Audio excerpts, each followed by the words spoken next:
afternoon, everyone, or good morning, wherever you are. Thank you for the invitation. Great being here, and glad to share our experience and, most important, our thoughts for the future. We thought about talking about the way we're leaving this crisis, especially here in Portugal. But instead, we've decided to let you know how we think the future of travel will be, or at least how Portugal will position itself in this big world and this future of travel. So I'm not sure if I can control the presentation. I think I can't. So if you can move to the next slide, please. Yes. So before talking about the future, let's talk about the past. Portugal had an excellent performance over the past few years relating with tourism. Just so you to see, almost 15% of tourism expenses on GDP comes from tourism. Almost 20% of total exports is from tourism in Portugal, and more than 50%, yes, not yet, but I can continue. And most important, we had over the past 4 years, a very effective work in not only increasing revenues, more than 60% in 4 years. We came from 11.5 billion euros a year from the tourism sector to 18.4 billion euros a year. The dependence of the four main markets has reduced from 60% to 45% in 4 years. And of course, we had the lowest seasonality in the Mediterranean countries. The 12th most competitive tourism destination as, according to the World Economic Forum, and the first one, or the first destination in terms of infrastructure. 2019, we had 27 million guests for a 10 million population, less than 10 million population. So a growth that has stopped, as you can imagine, and as any country has stopped. And that's why we think this is a crucial time to think about the future. And I'm going to talk a little bit about that. But first, I want to show you a short video about stopping and restarting. Let's move to the next slide, please. From stop to start, from wonder to wonder, from think to thank, from apart to a part, from no to go, from look to book, from hope to opening. Portugal will always welcome you.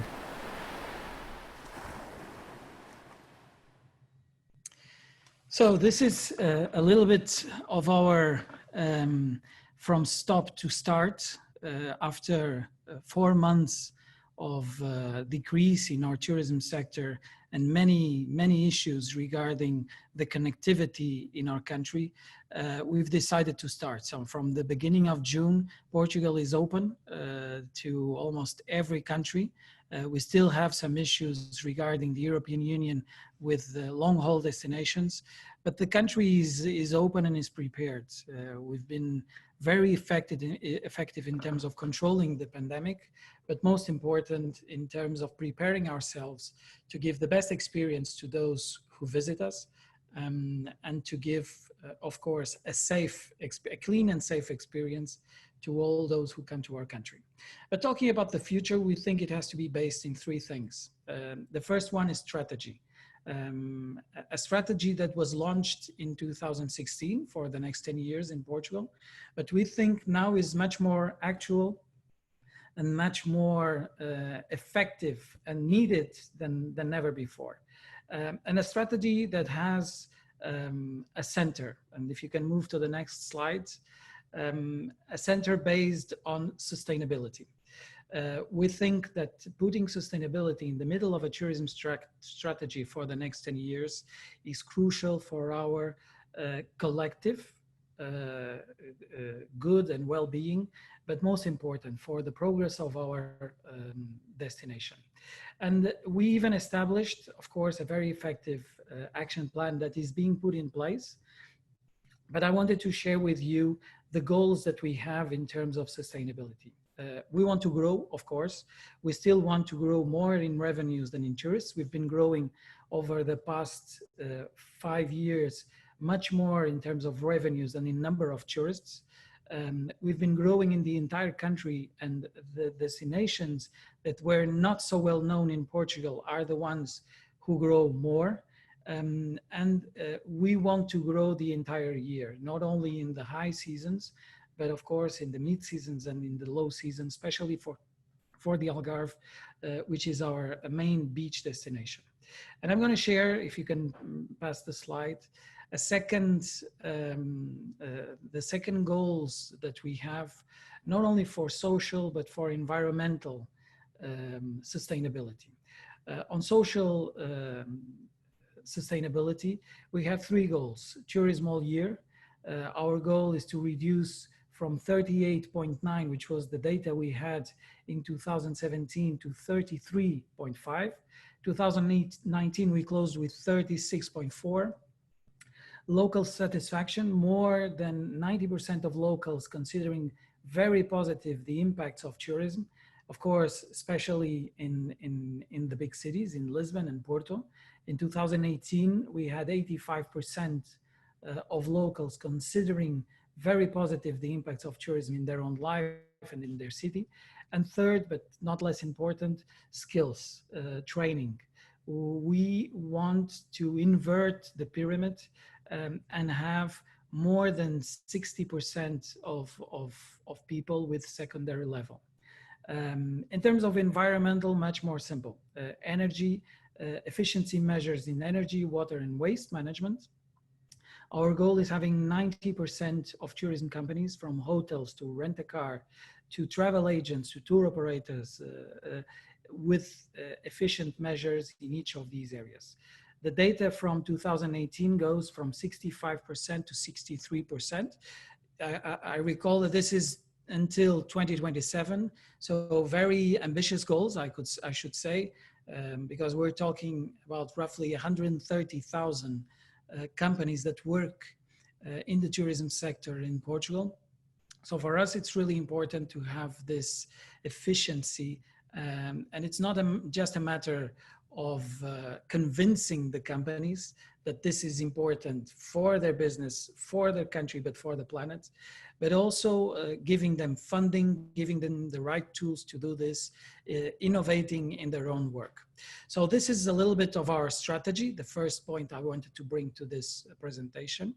And I will move to the second. The second has to do with action. What kind of action do we take, not only to undertake this strategy, but most important, to position Portugal as a competitive destination, competitive world tourism destination, but even more important, an example on how tourism can be done and played in each country.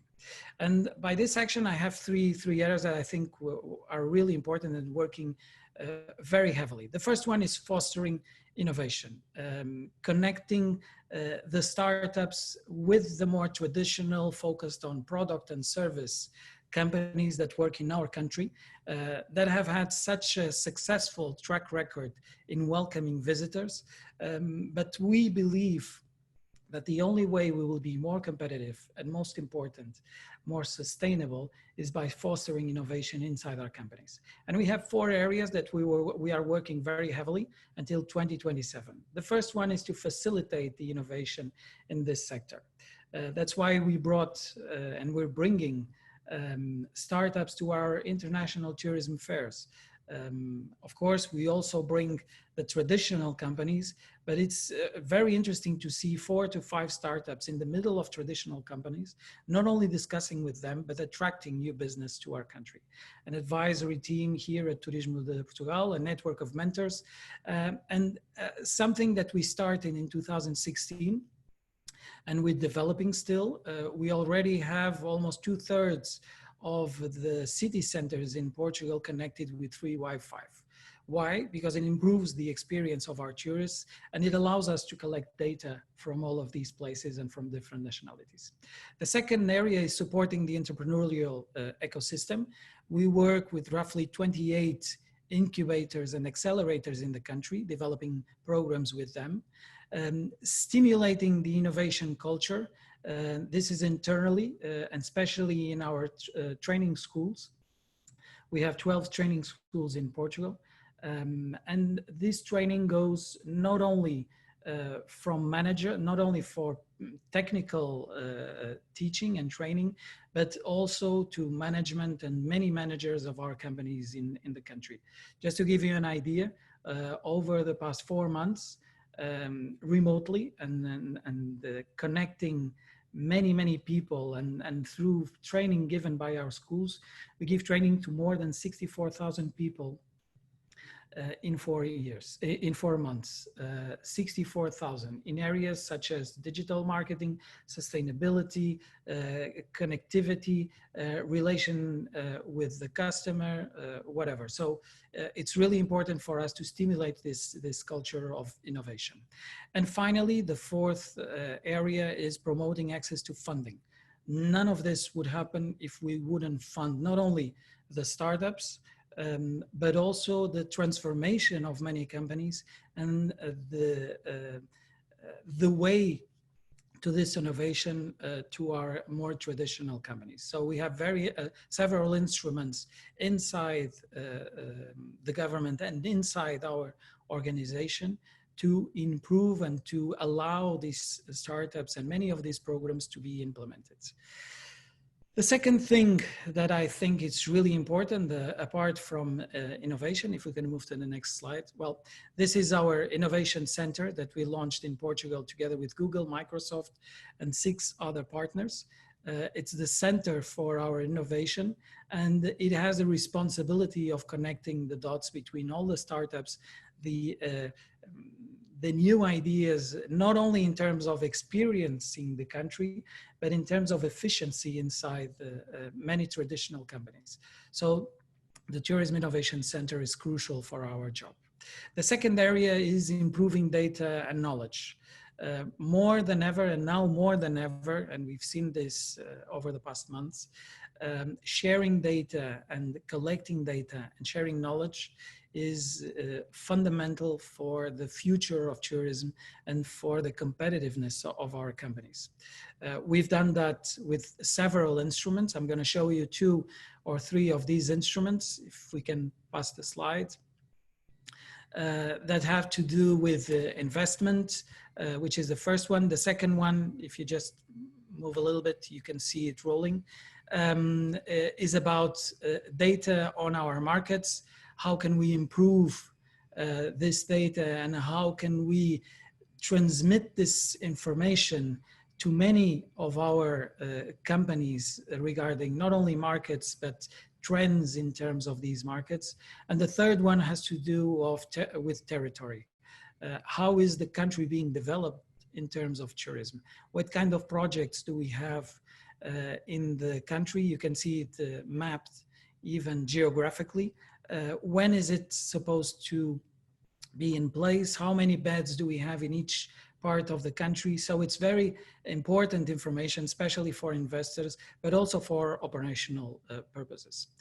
The third part, and very briefly, is that it should all be about customers. And we think that putting people in the middle of our strategy is crucial. That's why for us, the strategy for the next 10 years in Portugal, if we're going to move one more slide, is about this, is about 3 kinds of people. The tourists, we want them to have the best experience and seamless experience more than ever in our country. The second category of people is about the people that work in the sector. 10% of our workforce in the country works for the tourism sector, so 400,000 people. And thirdly, our locals, the people that give all those tourists the best experience in our country.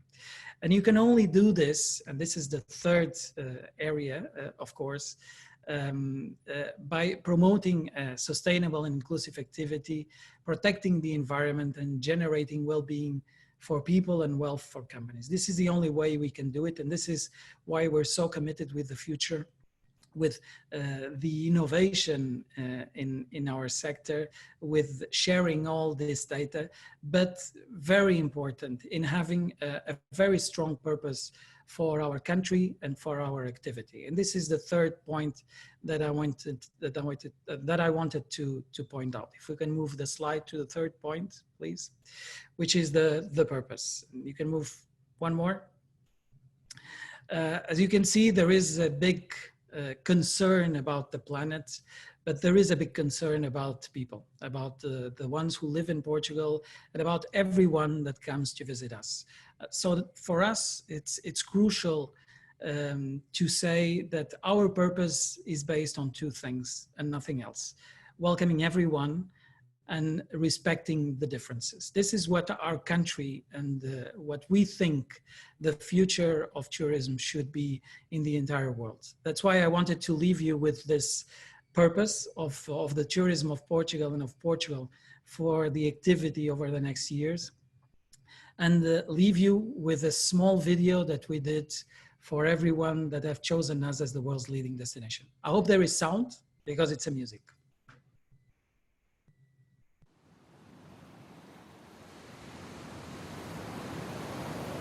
Only you can make all this world seem right. Nur du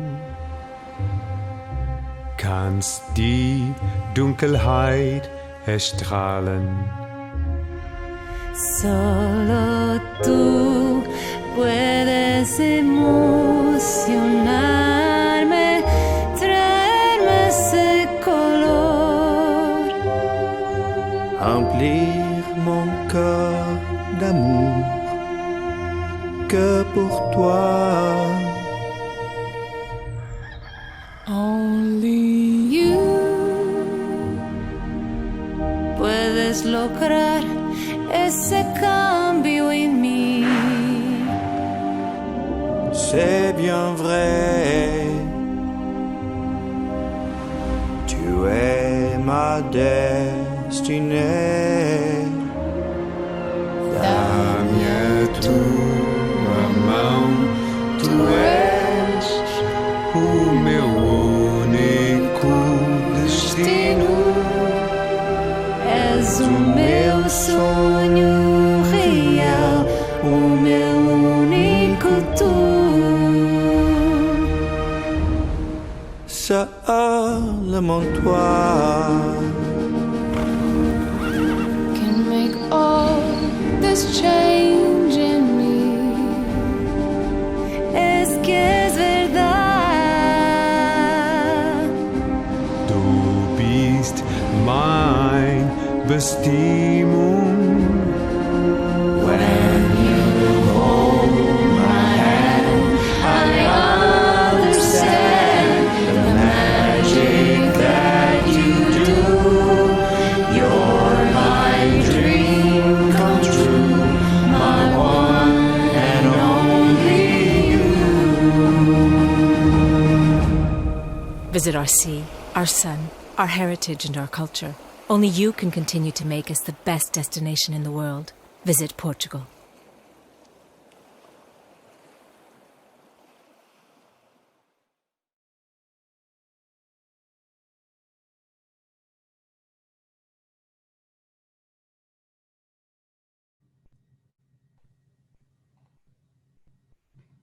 So I've got some questions for you, Louis. Oh, it's you, Tia. Yes, it is. I have returned. I hope you can hear me okay. Perfect. Thank you. Yes, perfect. Excellent. So I've got a couple of questions for you, if you don't mind. No. And the first one relates to the fact that you're obviously more on the side of looking at the destination management. And I'm interested to know that what has been the most challenging thing for you to manage since we had this whole COVID situation? Is it about this whole border closures, quarantines? What's the most challenging thing for you as a destination management organization? Well, I can go into details, but the most challenge, and I think the challenge that we have, all of us now, is building hope. And you can only build hope with clear rules and very transparent communication. And I think we've been lacking that over the past months, especially in terms of governments, in terms of decisions taken by certain governments in certain countries, putting one country in the red list and another one in the orange, without existing a coordinated approach in terms of what should be done, which is controlling the pandemic. We've been very active in terms of the decisions that we're taking very early stage in Portugal. Making sure that we took care of our nationals and the ones who were in our country, but most important, giving everyone that wanted to come to our country the confidence that they could trust in the decisions taken care from the national authorities, but also in the activity taken by any hotel or restaurant or tourism activity in the entire country. So I would say this is the most important thing now, speaking transparently and very openly about what has to be done and what is being done by each country in order to regain the trust and the confidence from the consumers. Okay, and in terms of the areas of sustainability, this is something that you mentioned, it was already in your strategic plan back in 2016, now it's even a bigger thing. How do you see this, let's say, happening in real life now? So on one hand, because of this whole new rules and regulations, there's a lot more use of sort of single plastic and all of this for hygiene purposes. How do you see this sustainability piece moving forward? Tia, you touched the point there. Because this is really worrying. When you deviate the attention to something different and to very short-term planning, of course you don't think about the future, you don't think about the next 5 years or 10 years or 100 years. You're worried about surviving, you're worried about welcoming your tourists and giving them the best experience. And now I think it's a matter of balancing the decisions that we take in terms of how do we control the pandemic and what kind of materials and what kind of decisions we take. But it's also part of our job to make consumers and tourists sensitive on the importance of fighting the pandemic with different measures, which is social distancing or choosing destinations that don't have so much people, and not just focusing on using single-use plastics or abusing in terms of alcohol and many other substances that are being used now. So I would say that it's a critical point, and we're in a turning point. And I think we can't lose. At least in Portugal, we're committed in not losing what we managed so far. As you've seen, between 63 to 65% of our companies already effectively put in place many of their work in terms of efficiency of energy, waste, and water. And I think we can't waste that. We're a small country, but we're managing this very effectively. So I would hope every country would pay attention to these for the future, for sure. Okay, and then what about the area of over-tourism? So this was something that it's an interesting thing because just 1 year ago, over-tourism was such a big topic. And I remember speaking about it in a conference a year ago, and there were also a few hotspots in sort of Portugal to keep an eye on how the tourism is developing, and locals were getting a little bit agitated with it. How do you see this as an opportunity to better manage tourism moving forward so you can avoid never having this kind of over-tourism issues again? Well, the news about over-tourism in Portugal are clearly overrated, because we have, I think we've managed very clearly this situation in Portugal, especially in the two bigger cities, in Lisbon and Porto. It's a matter of balance and equilibrium. I've been to Sintra the last 2 weeks ago. The Pena Palace, which I'm sure many of you know, that used to have between 5,000 to 7,000 people a day now has 200. It's impossible to keep an equipment like that with the restoration, with the damage that the nature does to it, with 200 people paying tickets. So I think this is also the time to understand that we need tourism, but we need it in a balanced way. And when we speak about innovation, when we speak about challenging all these equipments to do that, is what we're doing right now, is thinking of ways in having the same income with less people, and most important, having effective, and digital and technology are our best friend right now. Well, they're our best friend for sure, because we're doing this virtually. But for us, it's really important that we use the data we have, the information we have, the systems and the technology we have to manage better our cities. It's not only for our tourism, and I think it's interesting to see that we came from the villains of the picture to the victims in 4 months. And it's not a matter of defending if we're villains or victims. It's a matter of saying that this is important for any country. Tourism is important for any country. Because airline companies come from other countries. We have tour operators that live on the travel sector. People need to move and need to take holidays and need to go to other countries. So I think this is the time to think about that. And once again, if we do it collectively, it would be much more effective for our sustainability as a whole. Okay, and then as a final question, I'd like you to take a crystal ball, and when do you think that the tourism numbers in Portugal are going to be back to where they were, let's say, last year? Oh, I would need a very big crystal ball. You can borrow it to me afterwards. The thing is, Tia, it doesn't depend on us, and that's the most critical thing. Nothing.